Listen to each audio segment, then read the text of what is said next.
What would you build if you had unlimited money, access to the world's most advanced artificial intelligence, and a front-row seat to the data that predicts global instability? Not a yacht, not another mansion, but something far more telling. Deep underground, reinforced to withstand extreme force, designed to operate even if the systems we rely on every day stop working. When the people shaping the future of technology start investing in structures like this, it's worth asking why. Mark Zuckerberg is known publicly as the architect of social networks and digital worlds.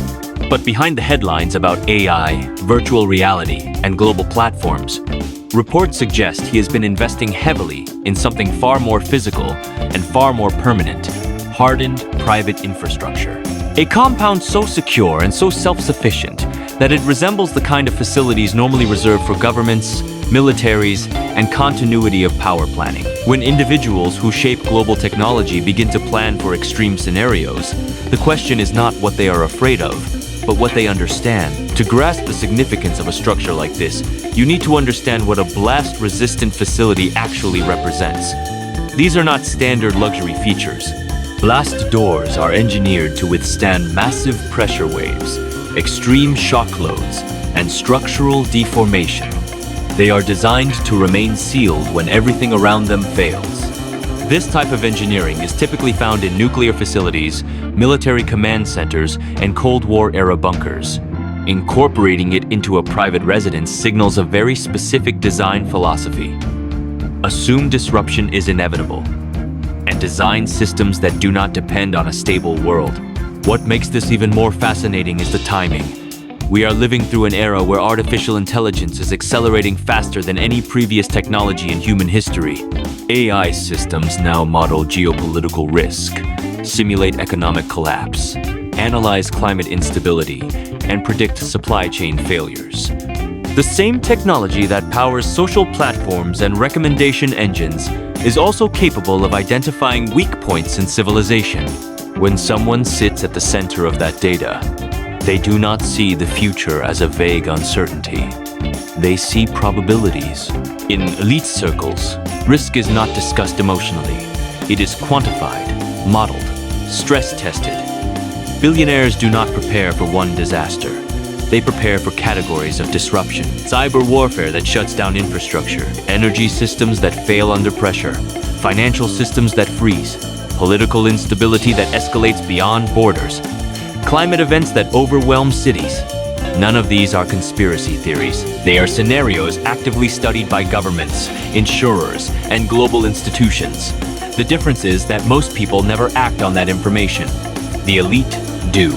This is why underground, self-sustaining compounds have quietly become one of the fastest-growing niches in ultra-high-end construction. These are not survivalist bunkers filled with canned food and paranoia. They are engineered environments with independent power generation, water purification systems, climate control, secure communications, and food production capabilities. Many are designed to operate for months or even years without external support.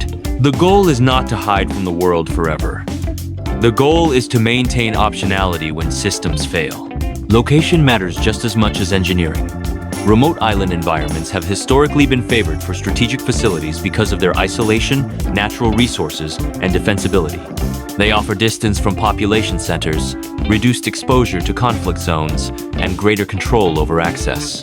When you combine geographic isolation with hardened construction and autonomous systems, you create something closer to a private continuity facility than a home. That distinction changes how the entire project should be understood. There is also a psychological dimension that is often misunderstood. Preparation at this level is not driven by panic. It is driven by asymmetry. When you have significant influence, assets, and responsibilities, the cost of being unprepared is exponentially higher. The same mindset that leads founders to build redundant servers, backup data centers, and failover systems applies to physical reality as well. If digital systems require resilience, why would physical life not? What makes this moment especially important is that these preparations are happening alongside massive investments in artificial intelligence. AI does not just build products, it reveals patterns. It shows where systems are fragile, where assumptions break down, and where cascading failures can occur. The more advanced the modeling becomes, the clearer it is that modern civilization is efficient but brittle. Highly optimized systems perform well until they do not, and when they fail quickly. Media narratives often frame stories like this as eccentric, extreme, or sensational. Words like doomsday dominate headlines because they trigger emotion. But from an engineering and strategic perspective, this is about resilience, about continuity, about designing life to function under stress. Governments have done this for decades. What is new is that private individuals now possess the resources, data, and technology to do the same on their own terms. The most important question, then, is not why a tech billionaire would build a fortress.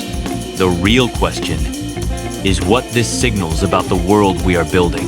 When the people closest to advanced AI, global data flows, and future-facing technology invest heavily in hardened infrastructure, they are responding to something real. Not a single predicted event, but a recognition that volatility is increasing and stability can no longer be assumed. For the rest of us, the lesson is not to build bunkers.